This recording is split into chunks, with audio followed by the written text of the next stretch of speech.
মাগুরা জেলার শ্রীপুর উপজেলার নোহাটা গ্রামে মাগুরা আর্মি ক্যাম্পের কর্তৃক একটি অস্ত্র অভিযান পরিচালনা করা হয়।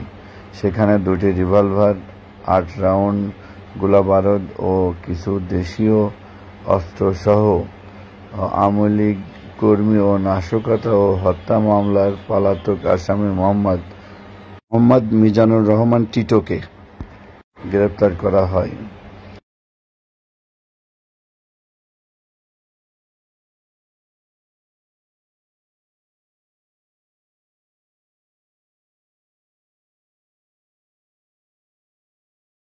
তার বিরুদ্ধে নাশকতা ও হত্যা মামলা চলমান রয়েছে।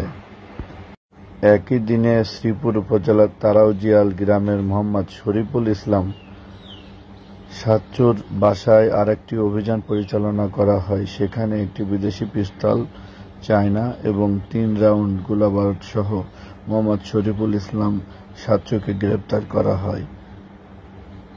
আসামিকে পুলিশের নিকট হস্তান্তর করা হয়। তাদের বিরুদ্ধে মামলার কার্যক্রম প্রক্রিয়াধীন রয়েছে।